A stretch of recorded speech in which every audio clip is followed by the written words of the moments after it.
The Joyce path మనము చివరికి వచ్చేస్తూ ఉన్నాము.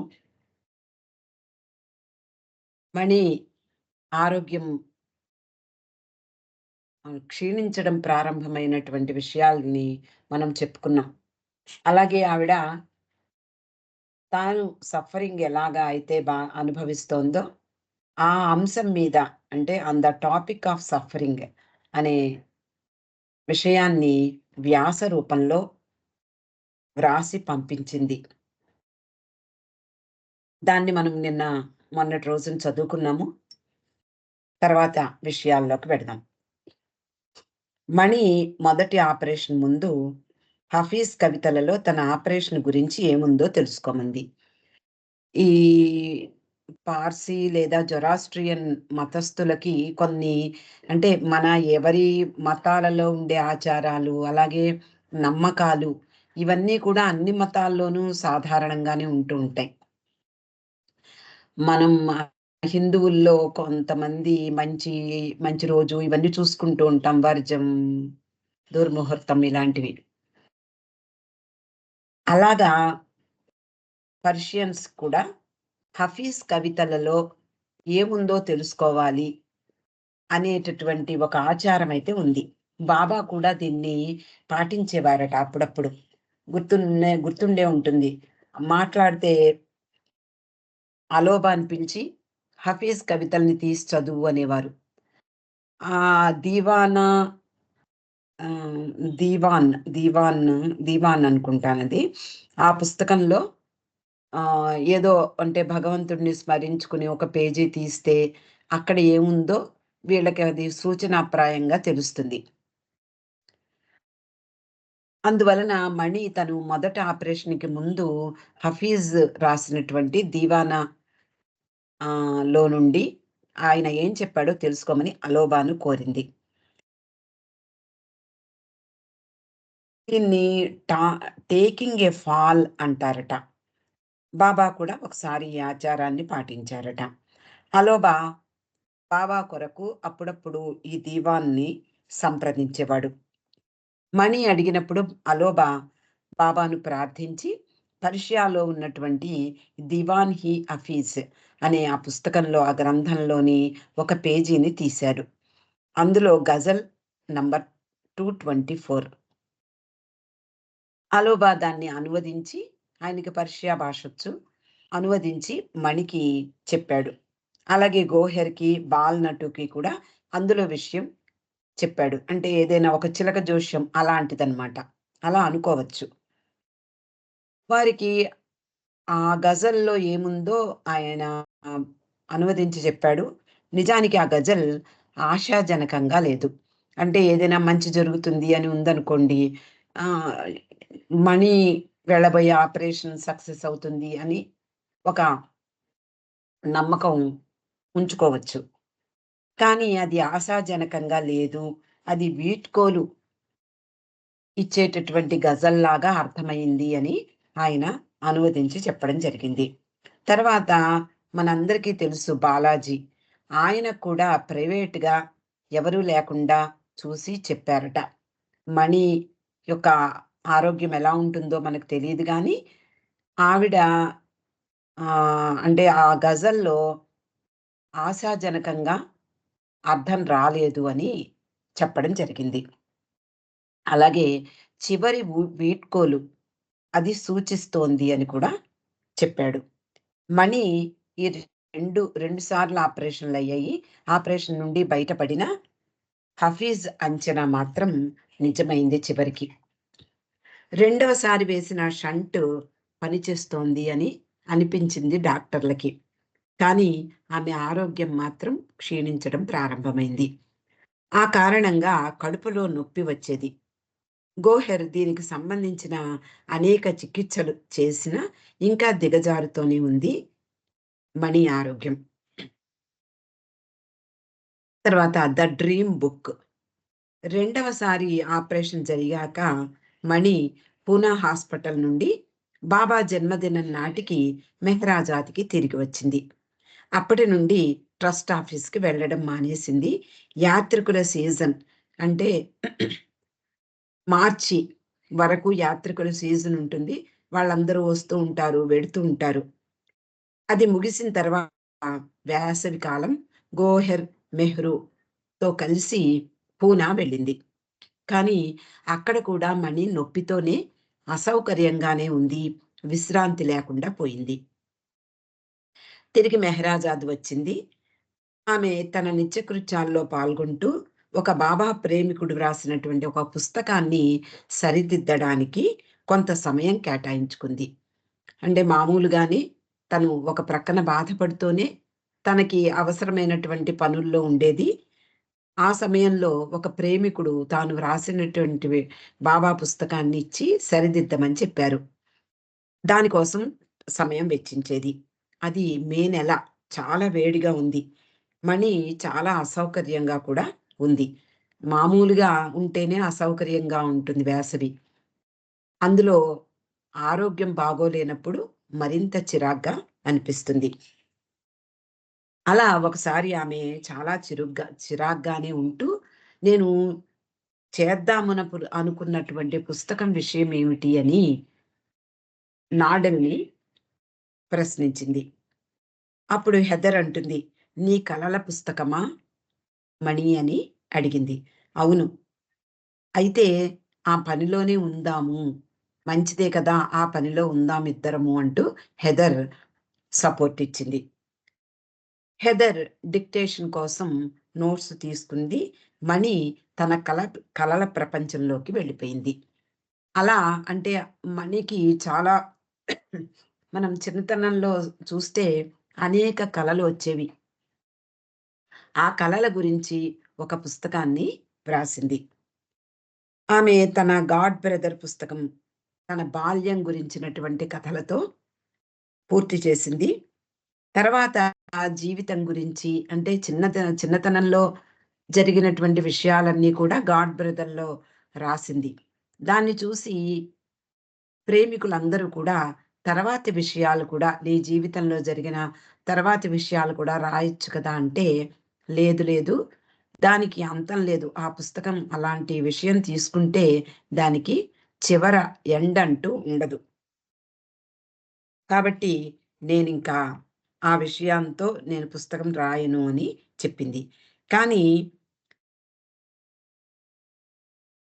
కళల గురించి వ్రాద్దామని నిర్ణయం తీసుకుంది. అలా మరో పుస్తకం కనుక రాయాలి అని నేను అనుకుంటే, బాబా కళల గురించి మాత్రమే రాస్తాను అని కూడా చెప్పింది. మనకందరికీ తెలుసు, మణికి కళలంటే ఇష్టం. ఆ కళలను ప్రేమికులకు చెప్పడం కూడా చాలా ఇష్టం. అలాగే ఇతరుల కళల గురించి కూడా వినడం ఆమెకు ఇష్టం. ఎవరికైనా బాబా గురించిన కల వస్తే దాన్ని గురించి తెలుసుకోవాలని కోరుకుంటూ ఉండేది. ఆమె భగవంతుని గురించి 7 సంవత్సరాల వయసు నుండి కలలు కనడం ప్రారంభించింది. ప్రధానమైనటువంటి కలల గురించి బాబాకు కూడా చెప్తూ ఉండేది. కొన్నిసార్లు బాబా ఉదయమే రాత్రి ఏమైనా కల వచ్చిందా? ఆ కల గురించి చెప్పు అని అడుగుతూ ఉండేవారు. ఇప్పుడు మెహరాజాద్‌లో తొలి రోజులలో వచ్చిన కలలు, అలాగే బాబాకు చెప్పినటువంటి కలలు, బాబా గురించి, మెహ్రా గురించి, బాబాజాన్ గురించి, అలాగే భగవంతుడి గురించి ఆమెకు వచ్చిన కలలు అన్నీ కూడా ఒక్కొక్కటిగా బయటకు రాసాగాయి. ఒక కల గురించి మణి చెప్పాక దాన్ని హెదర్ నాడెల్ నోట్స్‌లో రాసుకుని, దాన్ని టైప్ చేసి ఆమెకు మళ్ళీ వినిపించేది. కానీ 'గాడ్ బ్రదర్' పుస్తకం మాత్రం మణి స్వయంగా పెన్సిల్‌తో వ్రాసిందట. కానీ ఇప్పుడు అంత ఓపిక లేకపోవడం కారణంగా, అలాగే అనారోగ్యం కారణంగా ఆమె ఈ పుస్తకాన్ని హెదర్‌కి చెప్పి వ్రాయించింది. ఆమె నొప్పితో బాధపడుతున్నప్పటికీ, ఆ పుస్తకం పట్ల చాలా శ్రద్ధ వహించింది. కానీ ఒకరోజు ఆమె పూర్తిగా అనారోగ్య పరిస్థితిలో ఉండగా గమనించినటువంటి గోహెర్, "ఏమైనా సరే నువ్వు విశ్రాంతి తీసుకోవాలి" అంటూ బలవంతం చేసింది. అది మధ్యాహ్నం. చిన్నగా అందరూ కునుకు తీసే సమయం. గోహెర్ కూడా పడుకుంది. "నేను కూడా పడుకుంటున్నాను. నువ్వు కూడా కాసేపు విశ్రాంతి తీసుకో" అని మణిని బలవంతం చేసింది. మణి పడుకున్నట్టే పడుకుంది. కానీ ఆవిడకి నిద్ర పట్టలేదు. నెమ్మదిగా లేచి తన సోఫా కుర్చీ అనేటటువంటి ఒక కంఫర్టబుల్‌గా కుర్చీ దగ్గరికి వెళ్లి కూర్చుంది. పక్కనే బల్లపై ఉన్నటువంటి టైప్ చేసిన కాగితాలను చూడడం ప్రారంభించింది. హెదర్ చూసి భయపడి, "అయ్యో! ఎందుకు విశ్రాంతి తీసుకోకుండా ఎందుకు కూర్చున్నావు?" అని అడిగింది మణిని. మణి ఆమె వైపు గంభీరంగా చూస్తూ, నెమ్మదిగా, "నువ్వు నాకు సహాయం చెయ్యాలని అనుకుంటున్నావా లేదా? అదొక్కటే పాయింట్" అని అడిగింది. "సరే, తప్పనిసరిగా చేద్దాము" అంటూ హెదర్ కూడా ఆమె దగ్గర కూర్చుంది. "దీన్ని నేను తొందరగా పూర్తి చెయ్యాలని నేను అనుకుంటున్నాను. నేను త్వరగా ముగించాలని నాకెందుకో వేగంగా తొందర చేస్తోంది మనసు" అని మణి చెప్పింది. ఆ రోజు నుండి మణి తన శక్తి మేరకు హెదర్‌తో కలిసి పనిచేసింది. అలా 23 కలలు ఆవిడ చెప్పడము, హెదర్ నాడిల్ టైప్ చేసి పెట్టడము జరిగింది. అలా 23 కలలతో పూర్తయిన ఆ పుస్తకం వ్రాతప్రతులను పబ్లిషర్‌కి పంపే ముందు ఆ రోజు ఉదయం మణి అందంగా, పెద్దగా నవ్వుతూ అందరినీ పలుకరించింది. ఏమని అంటే, "నాకు మరో కలొచ్చింది. ఇది 24వ కల" అంటూ ఒక అందమైన కల. బాబా, మెహ్రా కలిసి మెహ్రా మంచం మీద, అంటే మణి, మెహ్రాలుండేటటువంటి గదిలో బాబా వచ్చారు. మెహ్రా మంచం మీద కూర్చున్నారు. ఒక రిబ్బన్‌తో కట్టిన అందమైన పెట్టెను మణికి అందజేశారట వాళ్ళిద్దరూ. లోపల ఏముందో తెలియదు కానీ, ఏదో అద్భుతమైనది ఉంది అని తెలుసు. మణి తన ప్రియతములైనటువంటి బాబా, మెహ్రా వీళ్ళిద్దరూ కూడా ఆమెకు ప్రియాతి ప్రియమైనవారు. వాళ్ళ ముందు మోకరిల్లింది. తనకిచ్చినటువంటి అమూల్యమైనటువంటి బహుమతిని తీసుకోవడంతో కల ముగిసింది. వెంటనే హెదర్ కూడా ఈ కలను టైప్ చేసి ఇవ్వగా మణి పరిశీలించింది. దాన్ని కూడా పబ్లిషర్‌కి పంపించారు. మర్నాడు మణి నగర్‌లో ఉన్నటువంటి డాక్టర్ దగ్గరకు సోనోగ్రామ్ అనే పరీక్ష కోసం వెళ్ళింది. ఆమె నొప్పిని నిర్ధారణ చేసేందుకు ఈ పరీక్ష చేశారు. ఆ పరీక్షలో ఆమె కడుపులో పెద్ద మాస్, అంటే ఒక పెద్ద మెటీరియల్ ఏదో ఉంది అని తెలుసుకున్నారు. దాన్ని పూనాకు పరీక్ష కోసం పంపించారు. అలాగే క్యాన్సర్ ఏమన్నా ఉందేమో దాన్ని నిర్ధారించడానికి కూడా ఆహ్, ఆ మాస్‌ని కొంత శాంపిల్ తీసి పంపించారు. ఇంకా తర్వాత ఈ కళలు అనేటటువంటి పుస్తకానికి ఇంకా ఖాళీ లేదు మణికి. అంటే తీవ్రమైంది ఆవిడ బాధంతా కూడా. ఆ సంవత్సరం మే 20వ తేదీ వచ్చింది. మెహ్రా బాబాను చేరి 7 సంవత్సరాలు పూర్తయ్యాయి. అది మండు వేసవి.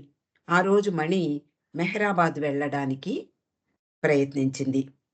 ఒక నెల క్రిందటే వాళ్ళందరూ పూనా వెళ్లారు. అక్కడ బాబాజాన్ సమాధిని దర్శించినప్పుడు బాబాజాన్ అక్కడ సమాధి సంరక్షకుడు మణికి ఆవిడ సమాధిపై ఉన్నటువంటి ఒక షాల్‌ని బహూకరించాడట. అది చాలా అందమైన షాల్. మంచిగా మెరుస్తూ ఆకుపచ్చ, ఎరుపు రంగుల్లో చాలా అందంగా సాటిన్ వస్త్రం అది. దాన్ని ఇవ్వడం జరిగింది. అది ఎరుపు బార్డర్‌తో, వెండి జరీతో చాలా అందంగా తయారు చేయబడింది. దాన్ని మణి మెహరాబాద్‌కి పంపించి, మెహ్రా బాబాను చేరిన ఆ రోజున బాబాకు ఆ షాల్‌ని వెయ్యమని కోరింది. అలాగే మణి కూడా ఆహ్, అనారోగ్యంతో ఉన్నప్పటికీ ఆ రోజు మెహరాబాద్ కొండ మీదకు వచ్చింది. అలాగే ఆవిడతో పాటు స్త్రీలందరూ కూడా వచ్చారు. అంతకుముందే కొంతమంది అక్కడ హాజరయ్యారు. మణి నిలబడడానికి, నడవడానికి సహాయం చేయవలసొచ్చింది. కానీ సమాధి లోపలకు ఆవిడ చిరునవ్వుతో బాబాకు నమస్కరిస్తూ లోపలికి ఒక్కతే వెళ్ళింది. ప్రార్థనలు, హారతి పూర్తయ్యాయి. మణి బయటకు వచ్చి మెహ్రా మందిరానికి కూడా వెళ్ళింది. ఆమె వెడుతూ అందిట, "ఇది పునరుద్ధానం. ఇది పునరుజ్జీవనం అని తనలో తాను అనుకుంటూ, ఆ కొండ మీద మర్రి చెట్టుంది. మనం కూడా చూస్తూ ఉంటాం.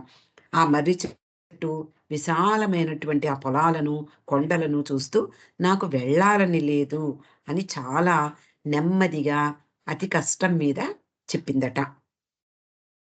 మెహ్రా సమాధిపై కొంచెం కష్టంతోటే వంగి, నమస్కరించి ముద్దు పెట్టుకుంది సున్నితంగా.